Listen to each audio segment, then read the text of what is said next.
వజ్రాన్ని వజ్రంతోనే కొయ్యాలి, ముల్లుని ముల్లుతోనే తీయాలి, ప్రత్యర్థి పార్టీని వాళ్ళ స్ట్రాటజీతోనే చిత్తు చేయాలి అంటున్నారట ఆ ఎమ్మెల్యే కమ్ మాజీ మంత్రి. ఇన్నాళ్ళు ఒక లెక్క, ఇక నుంచి కొత్త లెక్క అంటున్నారట ఆ సీనియర్ లీడర్. ఉత్తర తెలంగాణలో బలపడుతున్న కాషాయి పార్టీకి కళ్ళం వేయాలంటే అదే మార్గం, అదే మంత్రం అంటున్నారని టాక్. ఇంతకీ ఎవరా సీనియర్ లీడర్, ఏమా కదా? హిందుత్వంపై గంగుల ఫోకస్.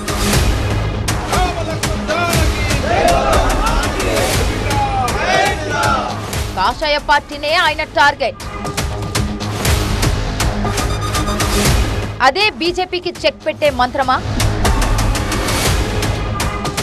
హిందుత్వాన్ని హైజాక్ చేసిన గంగుల. కరీంనగర్లో హిందుత్వం వర్సెస్ హిందుత్వం. హిందుత్వ ఛాంపియన్ గా గంగుల. సహజంగా హిందుత్వ పాలిటిక్స్ గురించి బీజేపీ మాత్రమే మాట్లాడుతూ ఉంటుంది. ఆ స్ట్రాటజీతో రాజకీయంగా కూడా స్టెప్ బై స్టెప్ బీజేపీ ఎదుగుతోందని చెబుతారు. అదే మంత్రం, అదే తంత్రంతో మరీ ముఖ్యంగా ఉత్తర తెలంగాణలో బీజేపీ బలం పుంజుకుంటోందని టాక్. కానీ హిందుత్వాన్ని నమ్ముకున్న బీజేపీకి అదే స్ట్రాటజీతో చెక్ పెట్టేందుకు కరీంనగర్ బీఆర్ఎస్ ఎమ్మెల్యే గంగుల కమలాకర్ కూడా హిందుత్వవాదంతో ముందుకు వెళ్తున్నారనే టాక్ వినిపిస్తోంది. ఆయన ఈ మధ్యకాలంలో ఆలయాల గురించి ఎక్కువగా మాట్లాడుతున్నారని, వాటి గురించి పట్టించుకుంటున్నారనే చర్చ జరుగుతోంది. అంతేకాకుండా ఆలయ వివాదంలో గంగులపై కేసు కూడా నమోదైంది. తాజాగా వినాయక మండపాలపై ఆంక్షలు విధించిన పోలీసులపై ఆగ్రహం వ్యక్తం చేశారు. ఇన్నాళ్లు హిందుత్వానికి బీజేపీ ఛాంపియన్ గా ఉంటే ఇప్పుడు నయా ఛాంపియన్ గా గంగుల కొత్త అవతారం ఎత్తుతున్నారా? బీజేపీ నుంచి హిందుత్వవాదాన్ని హైజాక్ చేసే ప్రయత్నం చేస్తున్నారా అని కరీంనగర్ పొలిటికల్ సర్కిల్స్ లో చర్చ జరుగుతోందంటున్నారు.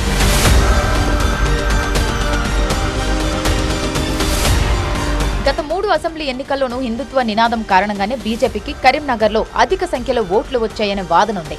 మరీ ముఖ్యంగా కేంద్ర మంత్రి బండి సంజయ్ గత 2 దశాబ్దాలుగా హిందుత్వవాదంతోనే ఇక్కడ పనిచేస్తున్నారు. గతంలో ఆయన అసెంబ్లీకి పోటీ చేసినప్పుడల్లా ఎన్నికల వేళ హిందుత్వవాదాన్ని ఎత్తుకునేవారు. హిందూ ఓట్లను తన వైపు తిప్పుకోవడంలో కొంతవరకు సక్సెస్ అయ్యారు. అయితే ఆయన ఎమ్మెల్యేగా విజయం సాధించకున్నా హిందుత్వవాదంతో ఎంపీగా 2 సార్లు విజయం సాధించారు. గత 3 అసెంబ్లీ ఎన్నికల్లో సంజయ్, కమలాకర్ మధ్యనే కరీంనగర్లో పోటీ జరిగింది. అయితే 2023 అసెంబ్లీ ఎన్నికల్లో కమలాకర్ కేవలం 3000 ఓట్ల మెజార్టీతో గట్టెక్కారు. కరీంనగర్లో హిందుత్వవాదంతోనే బీజేపీ గట్టి పోటీ ఇస్తోందని చెబుతారు. ఈ క్రమంలో వచ్చే ఎన్నికల్లో కూడా హిందుత్వం ఆధారంగానే ఓట్లు పడతాయనే చర్చ సాగుతోంది. దీంతో గంగుల కమలాకర్ కూడా హిందుత్వవాదాన్ని నెత్తికెత్తుకున్నారని లోకల్ టాక్. ఆ మధ్య బొమ్మకల్ హనుమాన్ ఆలయం నుంచి దేవుడి విగ్రహాన్ని దుండగులు ఎత్తుకెళ్లారు. అయితే 3 రోజుల తర్వాత విగ్రహం ఆచూకీ లభించడంతో మళ్లీ అదే ఆలయంలో విగ్రహాన్ని గంగుల ప్రతిష్ఠించారు. అయితే నిబంధనలు ఉల్లంఘించారని కమలాకర్పై పోలీసులు కేసు నమోదు చేశారు. విగ్రహాన్ని ఎత్తుకెళ్లిన వాళ్లపై కేసు నమోదు చేయకుండా తనపై కేసు ఎలా నమోదు చేస్తారని పోలీసులను గంగుల ప్రశ్నించారు. అంతేకాకుండా ఈ హనుమాన్ ఆలయ వివాదాన్ని ప్రజల్లోకి తీసుకువెళ్లడంలో ఆయన సక్సెస్ అయ్యారు. హిందువులకు అన్యాయం జరిగితే తాను అండగా ఉంటాననే నమ్మకాన్ని క్షేత్రస్థాయి వరకు గంగుల తీసుకువెళ్లగలిగారనే చర్చ జరుగుతోంది.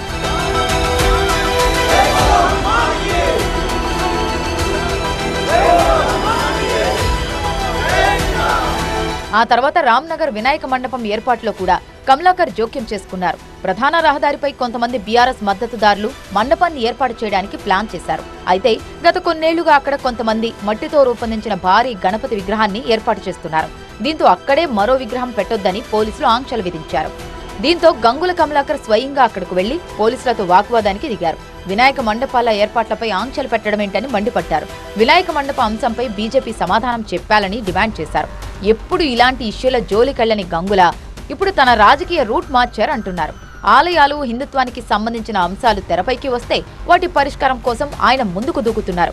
అయితే బీజేపీ మాత్రం ఇదంతా గంగుల డ్రామా అని కొట్టిపారేస్తోంది. తామే హిందుత్వాన్ని కాపాడతామంటున్నారు వాళ్లు. దీంతో కరీంనగర్లో హిందుత్వ ఛాంపియన్ గా నిలవడానికి బీజేపీతో ఢీ అంటే ఢీ అంటున్నారట కమలాకర్. ఆయన నయా స్ట్రాటజీ ఎంతవరకు ఫలిస్తుందో చూడాలంటున్నాయి రాజకీయ వర్గాలు. ఆ జిల్లాలో ఎంపీ, ఎమ్మెల్యేల మధ్య విభేదాలకు సాక్షాత్తు అధినేత చేసిన వ్యాఖ్యలు, ఇచ్చిన ఆదేశాలు పరిష్కారం చూపిస్తాయా? ఏకంగా బహిరంగ సభలోనే ముఖ్యమంత్రి, టీడీపీ అధినేత చంద్రబాబు చేసిన కమెంట్లు ఎంపీకి కొంత బూస్ట్ ఇచ్చాయంటున్నారు. అయితే ఆయన వ్యాఖ్యలతో ఎమ్మెల్యేలకి షాక్ కొట్టినట్టయిందట. ఇంతకీ ఏదా నియోజకవర్గం, ఎవరా ఎంపీ, ఎవరా ఎమ్మెల్యేలు? చంద్రబాబు ఆదేశాలతో అయినా ఎంపీతో ఎమ్మెల్యేలు కలిసి నడుస్తారా?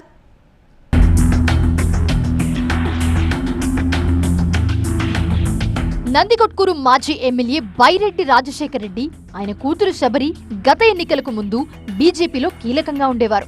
ఎన్నికల వేళ శబరి టీడీపీలో చేరి ఆ పార్టీ నుంచి నంద్యాల ఎంపీ అభ్యర్థిగా పోటీ చేసి ఘన విజయం సాధించారు. అయితే నియోజకవర్గంలోని పార్టీ ఎమ్మెల్యేలతో ఆమెకు కొంత గ్యాప్ ఏర్పడిందని చెప్తారు. వాళ్లకు అంతకు ముందు బైరెడ్డి రాజశేఖర్ రెడ్డితో ఉన్న గ్యాప్ ఎంపీగా గెలిచిన శబరితో కూడా కొనసాగుతుందని టాక్.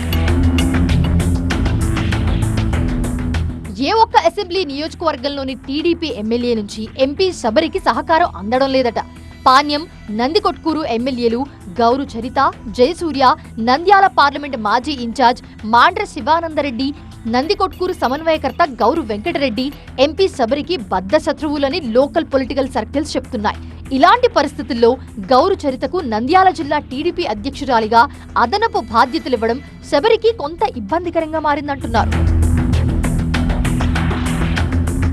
ఇలాంటి పరిస్థితుల్లో నంద్యాల జిల్లా టీడీపీ ఎమ్మెల్యేలు తనకు సహకరించడం లేదని సీఎం చంద్రబాబుకు, మంత్రి నారా లోకేష్ కు శబరి, ఆమె మద్దతుదారులు మొరపెట్టుకున్నట్టు సమాచారం. తాను ఎంతగా కలుపుకుని వెళ్లాలని ప్రయత్నిస్తున్నా ఎమ్మెల్యేలు సహకరించడం లేదని పార్టీ అధిష్టానం దృష్టికి శబరి తీసుకెళ్లినట్టు ప్రచారం జరుగుతోంది. ఆమెకు శ్రీశైలం ఎమ్మెల్యే బుడ్డా రాజశేఖర్ రెడ్డితో ఏకంగా ఘర్షణ వాతావరణం ఉందని చెప్తారు. ఆళ్లగడ్డ ఎమ్మెల్యే భూమా అఖిలప్రియతో అసలు మాటలు లేవట. ఎన్నికలప్పుడు మినహా ఇంతవరకు ఆళ్లగడ్డలో అడుగుపెట్టిన సందర్భం లేదు. ఇక మంత్రి బీసీ జనార్దన్ రెడ్డితో అసలు మాట్లాడిన సందర్భాలే లేవు. మరో మంత్రి ఫరూక్, డోన్ ఎమ్మెల్యే కోట్ల సూర్యప్రకాష్ రెడ్డితో ప్రత్యక్షంగా విభేదాలు లేకపోయినప్పటికీ కలుపుకుపోయేంత సత్సంబంధాలు కూడా లేవంటారు. ఇక కొద్ది రోజుల క్రితం బనగానపల్లికొచ్చిన సీఎం చంద్రబాబు బహిరంగ సభలో పాల్గొన్నారు. ఆ సభలో చంద్రబాబు చేసిన కామెంట్ ఆసక్తిని రేపింది. అది టీడీపీ వర్గాల్లో చర్చకు దారితీసింది. మంత్రి బీసీ జనార్దన్ రెడ్డి, ఎంపీ శబరి సమక్షంలోని అసెంబ్లీ స్థాయిలో ఎమ్మెల్యే, పార్లమెంట్ స్థాయిలో ఎంపీ శబరి నాయకత్వంలో పనిచేయాల్సిందేనని నేతలకు ఆయన కుండబద్దలుగొట్టినట్టు చెప్పారు. అయితే ఇంతకు ముందు వరకు ఎంపీతో కలిసి ఎమ్మెల్యేలు కార్యక్రమాల్లో పాల్గొన్న సందర్భాలే లేవు. ఇక నుంచి ఎలా తిరగాలని ఎమ్మెల్యేలు కొంత ఇబ్బంది పడుతున్నట్టు సమాచారం. ఆ తర్వాత నంద్యాల జిల్లా టీడీపీ అధ్యక్షురాలు గౌరు చరిత స్వగ్రామం బ్రాహ్మణ కొట్కూరులో నేతలు ఇష్టాగోష్ఠి సమావేశం నిర్వహించారు.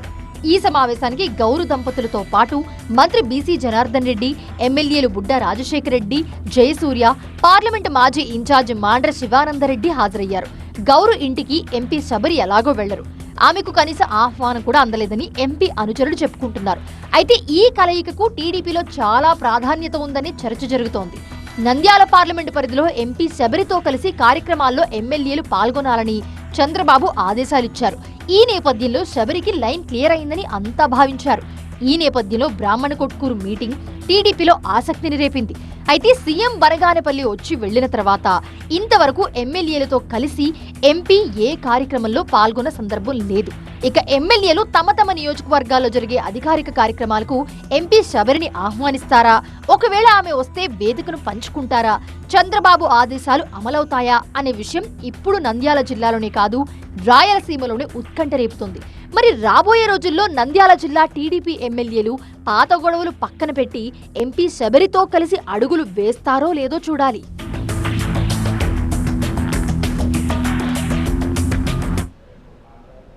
తెలంగాణ బీజేపీలో కీలకంగా ఉన్న ఇద్దరు నేతల మధ్య సయోధ్య కుదిరేనా? ఉప్పు నిప్పుగా ఉండే ఈ ఇద్దరు నేతలు హైదరాబాద్లో హగ్ చేసుకున్నారు. ఈ ఇద్దరు నేతల మధ్య భేటీ ప్రాధాన్యత సంతరించుకుంది. వాళ్ళిద్దరినీ కలిపేందుకు అభయ్ పాటిల్ని రంగంలోకి దింపింది కాషాయి పార్టీ జాతీయ నాయకత్వం. హైకమాండ్ చొరవతో ఇద్దరు నేతలు చేతిలో చేయి వేసి నవ్వుకున్నారు. అయితే నేతలు ఇద్దరి మధ్య నిజంగా సయోధ్య కుదిరినట్టేనా? లీడర్లుగా బండి సంజయ్, ఈటల రాజేందర్ కలిసినా వాళ్ళ క్యాడర్ కలిసి పనిచేస్తారా? ఇప్పుడు ఇదే హుజూరాబాద్ బీజేపీ వర్గాల్లో $1 మిలియన్ ప్రశ్నగా మారిందట. చేతులు కలిశాయి, మరి మనసులు కలుస్తాయా? లీడర్లు కలిశారు సరే, క్యాడర్ కూడా కలిసి నడుస్తారా? బండి సంజయ్, ఈటల రాజేంద్ర మధ్య సయోధ్య. మరి హుజూరాబాద్ క్యాడర్ కలిసి పనిచేసేనా? ఉమ్మడి కరీంనగర్ జిల్లాకు చెందిన బండి సంజయ్, ఈటల రాజేందర్లు రాష్ట్ర బీజేపీలో కీలకంగా వ్యవహరిస్తున్నారు. ఈ ఇద్దరు నేతలు ఎంపీలుగా కూడా ఉన్నారు. బండి సంజయ్ కేంద్ర మంత్రిగా వ్యవహరిస్తున్నారు. హుజూరాబాద్కు చెందిన ఈటెల రాజేందర్ బీఆర్ఎస్ లో చాలా కాలం పనిచేశారు. గతంలో 2 మార్లు మంత్రిగా పనిచేసిన అనుభవం ఆయనది. ఆ తరువాత జరిగిన పరిణామాల కారణంగా బీఆర్ఎస్ ని వీడి బీజేపీలో చేరారు. ఆ తరువాత జరిగిన ఉప ఎన్నికల్లో రాజేందర్ విజయం సాధించారు. ఈటెల రాజేందర్ బీజేపీలో చేరిన తరువాత 6 నెలల పాటు ఈ నేతలిద్దరూ సఖ్యంగానే ఉన్నారంటారు. ఆ తరువాత ఇద్దరి మధ్య గ్యాప్ వచ్చిందని చెబుతారు. గతంలో తెలంగాణ బీజేపీ చీఫ్ గా బండి సంజయ్ ఉన్నప్పుడు ఇద్దరి మధ్య దూరం పెరిగిందట.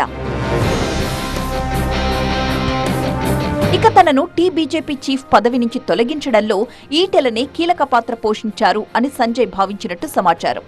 ఆ తర్వాత ఇద్దరు నేతలు ఎవరి దారి వారిదే అన్నట్టు వ్యవహరించారు. ఆ మధ్య జరిగిన సర్పంచ్ ఎన్నికల్లో ఈ విభేదాలు తారాస్థాయికి చేరుకున్నాయి. రాజేందర్ తన అనుచరుల్ని సర్పంచ్ అభ్యర్థులుగా బరిలోకి దించారు. అదేవిధంగా సంజయ్ కూడా తన అనుచరుల్ని బరిలోకి దించారు.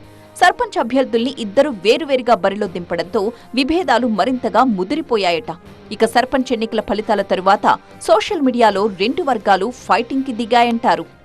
ఆ తర్వాత హుజూరాబాద్కు చెందిన ఈటెల అనుచరులు హైదరాబాద్కు వెళ్లి తమ అసంతృప్తిని బహిరంగంగానే వెళ్లగక్కారు. దీంతో అప్పట్నుంచి ఈటెల బండి వర్గాల మధ్య ఉప్పు నిప్పులా రాజకీయం నడుస్తోందంటారు. అయితే 2028 అసెంబ్లీ ఎన్నికల్లో గట్టి పోటీ ఇవ్వాలంటే ఈ ఇద్దరు నేతలు కలిసి పనిచేయాలని బీజేపీ జాతీయ నాయకత్వం భావించింది. బీజేపీ జాతీయ అధ్యక్షుడు నితిన్ నబీన్ రాష్ట్ర పర్యటన సందర్భంగా ఈ అంశాన్ని గుర్తించారు. దీంతో ఇద్దరి మధ్య ఎట్టకేలకు సయోధ్య కుదిరింది. అయితే లీడర్లు కలిశారు సరే, కానీ హుజూరాబాద్లోని క్యాడర్ కలిసి పనిచేస్తుందా అన్న సందేహాలు తెరపైకొస్తున్నాయని సమాచారం. ఇప్పటికే హుజూరాబాద్ సెగ్మెంట్ బీజేపీలో అంతర్గత విభేదాలు పెరిగాయంటున్నారు. అక్కడి పార్టీ క్యాడర్ 2 వర్గాలుగా చీలిపోయి సోషల్ మీడియాలో ఒకరిపై మరొకరు పోస్టులు పెట్టుకునే వరకు వచ్చింది. అయితే ఇద్దరు నేతలు కలిసి హుజూరాబాద్లో తమ అనుచరులతో సమావేశం నిర్వహిస్తే విభేదాలు సద్దుమణిగిపోయే అవకాశం ఉంది అంటున్నారు. దీనికి ఎవరు చొరవ తీసుకుంటారో చూడాలి మరి.